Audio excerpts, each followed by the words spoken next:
อ่าทักทายสบายดีเสาร์วันใหม่เสาร์วันใหม่เนาะเสาร์วันที่อ่า21วันที่21เป็นมื้อวันคานเนาะถือว่าได้มาตักบาตรญาติน้ำเนาะหาผู้ที่เสียชีวิตมื้อว่า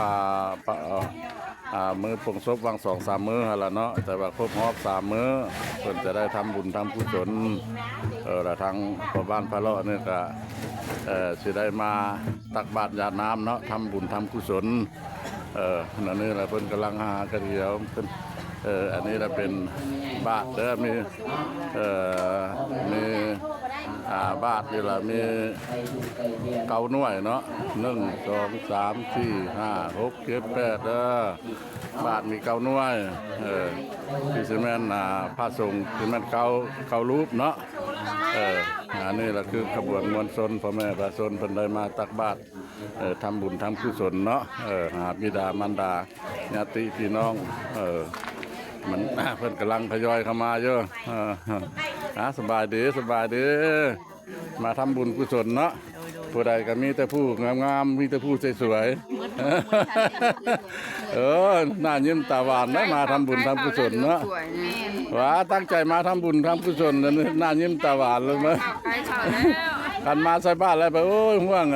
ผัวจักสิไปใส่เนาะสิลูกกี่ข้าวกำยังแน่ละบ่ได้เนาะแม่ละดีละ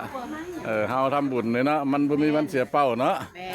เปรียบเหมือนเฮากินข้าวแล้วเฮากินเฮาก็อิ่มมันบ่ไปอิ่มท้องเนาะคนนั้นผู้บ่ได้กินเพิ่นล่ะทำบุญทำกุศลไปทุกนั้นก็เป็นพระกุศลไปแล้วมีสูงส่งทานกุศลเบ้ยป้าบ่ได้ยาบ่เป็นประเพณีลาวเฮาเนาะได้ถือมาตั้งแต่พุ่นละปู่สังกษาญาสังกสีความเป็นแบบนี้มาเบิ่งน้ำกันเด้อ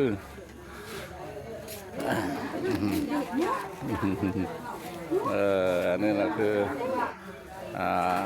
บาทเพิ่นนี่ทั้งหมดละอยู่เก้าหน่วยเนาะเก้าหน่วยคือพระพุทธรูปนึกชื่อแม่นเก้ารูปนั่นล่ะเนาะเก้ารูปเก้าองค์อันนี้ก็คือเขามานั่งเดียวอยู่ในเนาะเป็นผู้ชายคนเฒ่าแก่ในโฮมเพิ่นเนาะเพิ่นได้มาตักบาตรญาติน้ำทำบุญทำกุศลอยู่แม่เขานั่งอยู่ใกล้ในเป็นว่างอยู่วันนี้พากันเตรียมไหว้พระฮับสินน้ำกันวันนี้เนาะพากันกราบพากันไหว้น้ำกันเด้อวันนี้เด้อในวงเวลานาทีเฮาก็พอดี7 โมงบ่ายที่ครึ่งแล้วเนาะ25 นาทีสาธุ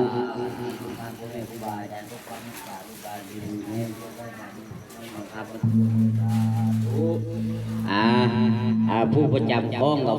เตรียมตีข้องเนาะผู้ใดได้กระว่าน้ำกันว่าน้ำกันเด้อสาธุสาธุอิมินาสกาเลนา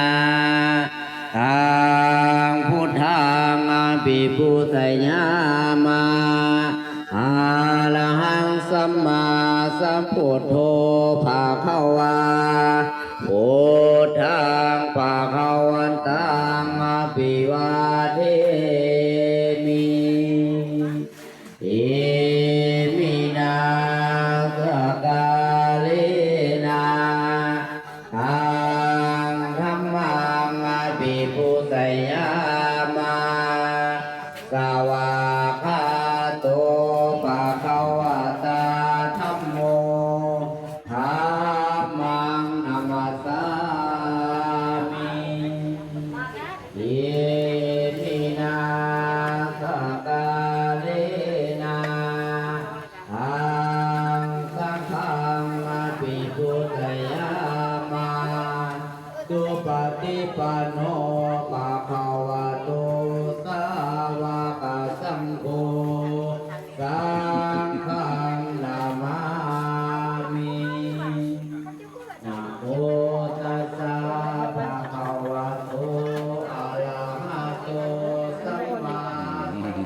ตัสสะนะโมตัสสะ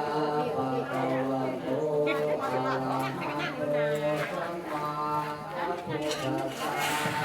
นะโมภะเล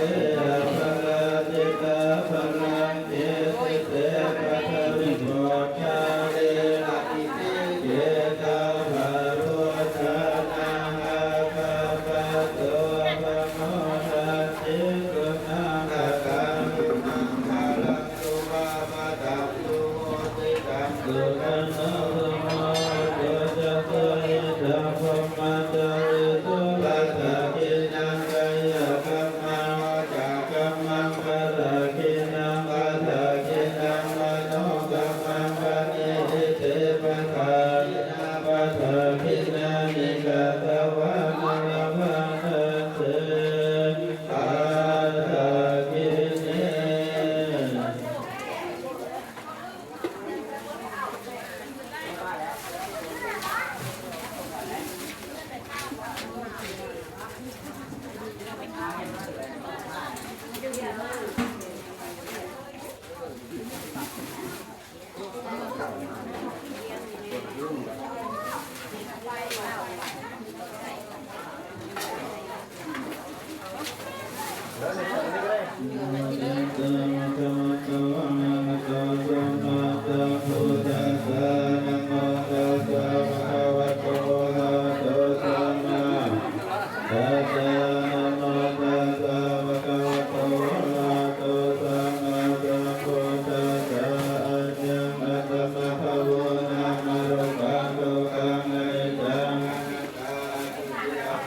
อิมังกายกรรมฐานังภเวติอัญญังกัตมะภวนังมรุปังทุกขังอนิจจังอนัตตาภะอิมังกายกรรมฐานังภเวติอัญญังกัตมะภ